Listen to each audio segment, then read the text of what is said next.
আসসালামু আলাইকুম। সাদিকাজ কিচেনে সবাইকে স্বাগতম। নতুন আরেকটি রেসিপি নিয়ে হাজির হয়ে গেলাম। আজকে আমি দেখাবো টুটি ফুটির রেসিপি। এটি কেক, কুকিজ, আইসক্রিম, এমনকি বিভিন্ন ডেজার্টে আমরা এটা ব্যবহার করে থাকি। তাই আজকে খুব সহজে ঘরে কিভাবে টুটি ফুটি করে নিতে পারবেন সেই রেসিপিটাই দেখাবো। রেসিপিটা জানা থাকলে খুব সহজেই বাসায় বানিয়ে নেওয়া যাবে। তাহলে রেসিপিটা শুরু করা যাক। টুটি ফুটি তৈরি করে নেওয়ার জন্য আমি এখানে একটা পেঁপে নিয়েছি। পেঁপেটা আমি মাঝারি সাইজে নিয়েছি। অবশ্যই এটাকে বাছাই করে নিতে হবে আপনাকে। এই টুটি ফুটি রেসিপিটা তৈরি করার জন্য অবশ্যই আপনাকে কাঁচা পেঁপে নিতে হবে। এখন পেঁপেটাকে আমি একটা পিলার দিয়ে ছুলে নিচ্ছি। আপনারা চাইলে এখানে বটি দিয়েও ছুলে নিতে পারেন। আমি সম্পূর্ণ ছোকলাগুলো তুলে নিব। সবুজ কোনো অংশ যেন না থাকে অবশ্যই খেয়াল রাখবেন। এখন পেঁপেটাকে আমি মাঝখান থেকে 2 ভাগ করে নিব। আমাদের টুটি ফুটিগুলো কিউব কিউব হবে। এবার পেঁপেগুলোকে আমি টুটি ফুটি শেপ দেওয়ার জন্য কেটে নিচ্ছি। আপনার যেভাবে সুবিধা আপনি সেভাবে এটি কেটে নিতে পারেন। আমি প্রথমে পেঁপেগুলোকে এভাবে লম্বা লম্বাভাবে কেটে নিচ্ছি এবং বিচির যেই অংশটা ছিল আমি এটাকে কেটে বাদ দিয়ে দিব। এটা আপনাকে অবশ্যই ভিডিও দেখে বুঝে নিতে হবে। এখন আমি আমার পছন্দ মতো শেপ দিয়ে নিচ্ছি। আমি এখানে ছোট ছোট কিউব করে নিয়েছি। আপনারা চাইলে একটু বড় সাইজেরও করতে পারেন। আমি আবারও দেখিয়ে দিচ্ছি। প্রথমে আমি পেঁপেগুলোকে এভাবে কেটে নিয়ে তারপরে যে বিচির অংশ ছিল আমি এটাকে কেটে এভাবে বাদ দিয়ে দিয়েছি। এখন আমি এটাকে কিউব সাইজের করে নিব। এর জন্য আমি ছোট ছোট কিউব করে নিয়েছি। আপনারা চাইলে বড় সাইজও করতে পারেন। আমার সম্পূর্ণ পেঁপেগুলো কেটে নেওয়া হয়ে গিয়েছে। দেখতেই পাচ্ছেন আমি সবগুলো পেঁপে কিউব করে কেটে নিয়েছি। এভাবে কিউব করে কেটে নিলে টুটি ফুটিগুলো দেখতে খুবই ভালো লাগে। এখন এগুলোকে আমি খুব ভালো করে একটু ধুয়ে নিব, কারণ পেঁপেতে প্রচুর পরিমাণে কষ থাকে। আমি পানি দিয়ে ধুয়ে ভালো করে এই কষটা বের করে নিব। এখন চলে যাব সরাসরি চুলায়। চুলায় আমি কিছুটা পানি গরম করে দিয়ে রেখেছি। পানিটা গরম হয়ে আসলে আমি টুটি ফুটি করার জন্য যে পেঁপেটা কেটে রেখেছি সেই পেঁপেগুলো আমি কড়াইতে দিয়ে দিব।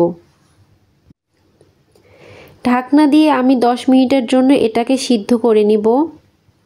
আমি পেঁপেগুলোকে পুরোপুরি সিদ্ধ করব না, হাফ সিদ্ধ করে নিব। পেঁপেগুলো আমার সিদ্ধ হয়ে গেছে। এখন এটাকে নামিয়ে একটি ছাঁকনিতে ঢেলে নিব। এটাকে কিছুটা সময় পানি ঝরতে দিব। তারপর একটা পাত্রে আমি টিস্যু দিয়ে এই পেঁপেগুলো আমি বিছিয়ে দিব। কিছুটা সময়ের জন্য আমি এটাকে রেখে দিব যাতে টিস্যুটা পানিটা শোষণ করে নেয়। চলে যাচ্ছি বাকি প্রসেসিংয়ে। আমি একটা পেঁপের জন্য এখানে 1.5 কাপ পরিমাণ চিনি নিয়েছি আর সাথে 1.5 কাপ পরিমাণ পানি নিয়েছি। আপনারা চিনি যতটুকু নেবেন পানির পরিমাণও ঠিক ততটুকুনি দিবেন। চিনি এবং পানি গলে গিয়ে যখন বলক চলে আসবে আমি এই পর্যায়ে কেটে রাখা এবং সিদ্ধ করে যে পেঁপেগুলো রেখেছিলাম সেই পেঁপেগুলো এটাতে দিয়ে দিব। এখন এই চিনি শিরা আর পেঁপেকে আমি খুব ভালো করে জাল করে নিব। যখন পানিটা কমে আসবে এবং ঠিক এরকম পর্যায়ে চলে আসবে, হাতে নিয়ে একটু টান দিলে ছোট তার আকার সৃষ্টি হবে। পেঁপেগুলো ঠিক এরকম আস্ত আস্তই থাকবে এবং হাত দিয়ে চাপ দিলে পুরোটা মিলিয়ে যাবে। এই পর্যায়ে আমি চুলাটাকে বন্ধ করে দিব। এখন আমি এই পেঁপেগুলোকে নামিয়ে ঠান্ডা করার জন্য কিছুটা সময় রেখে দিব। আমি পেঁপেগুলোকে একটা বাটিতে ঢেলে নিয়েছিলাম। এখন আমি এটাতে রং মেশাবো। আপনি চাইলে এখানে ফ্লেভারও মেশাতে পারেন, আপনার পছন্দ মতো ফ্লেভার। আমি আজকে কোনো ফ্লেভার এখানে মেশাচ্ছি না। আমি এখানে 3 ধরনের কালার মিক্সড করব।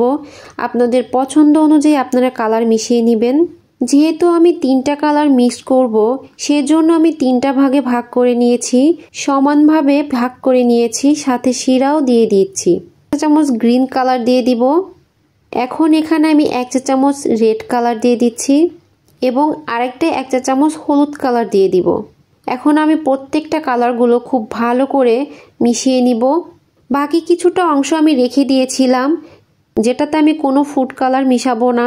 আমি এটাকে এভাবেই রাখবো। সবগুলো কালার মিক্স করা হয়ে গিয়েছে আমার। এখন এটাকে আমি সারা রাতের জন্য রেখে দিই। সারা রাত যদি রাখা হয় তাহলে কালারটা খুব সুন্দরভাবে আসবে এবং চিনি শিরাটাও খুব ভালো করে ঢুকে যাবে। পুরো 1 দিন পর ফিরে আসছি। দেখেন কত সুন্দর কালার আসছে টুটি ফুটিগুলোতে। কালারটা খুব ভালোভাবে সেট হয়ে গিয়েছে। এখন এটাকে ছেঁকে নেওয়ার পালা। আমি প্রত্যেকটাকে ছেঁকে নিব, কারণ এখানে যে এক্সট্রা পানি বের হয়েছে এটা ছেঁকে নিলে আপনার টুটি ফুটিগুলো অনেক দিন সংরক্ষণ করে রাখতে পারবেন। আমি প্রসেসিংগুলো যেভাবে দেখিয়ে দিচ্ছি, যদি অবশ্যই এভাবেই প্রসেসিং করেন আপনাদের টুটি ফুটিগুলো পারফেক্ট হবে। প্রথমে আমি এটাকে ছেঁকে নিয়ে তারপর একটা টিস্যুর উপরে আমি এটাকে ঢেলে দিব। তারপর এটাকে একটু ছড়িয়ে দিতে হবে। আমি বাকি টুটি ফুটিগুলোকেও সেমভাবেই ছেঁকে নিব।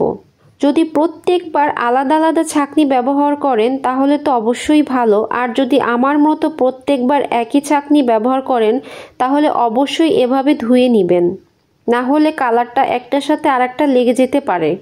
আমার সবগুলো টুটি ফুটি ছেঁকে নেওয়া হয়ে গিয়েছে।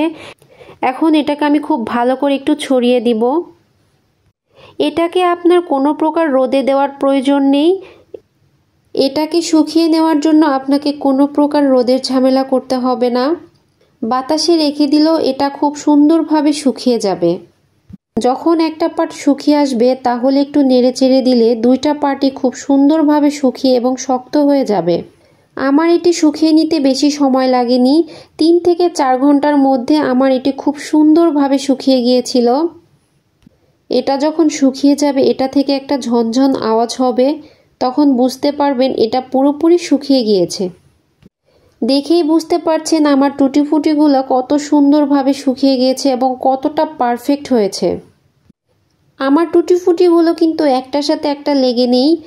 এভাবে শুকিয়ে আপনারা চাইলে এটাকে আলাদা আলাদাও রাখতে পারেন, আবার মিক্স করেও রাখতে পারেন। আমি সবগুলোকে মিক্স করেই রেখেছি। এখন এটাকে এয়ারটাইট একটা বক্সে ভরে নর্মাল ফ্রিজে বেশ কিছুদিন রেখে আপনারা এটাকে খেতে পারেন। আপনারাও চাইলে বাসায় খুব সহজে এরকম কালারফুল টুটি ফুটি বানিয়ে নিতে পারেন। অবশ্যই ভিডিওটা পুরোপুরি ফলো করে বানাবেন, তাহলে আপনাদের রেজাল্টটাও ঠিক আমার মতোই পারফেক্ট হবে। আশা করছি ভিডিওটি ভালো লেগেছে। ভালো লেগে থাকলে লাইক কমেন্টস করে সাথে থাকবেন। আজকের মতো বিদায় নিচ্ছি। আল্লাহ হাফেজ।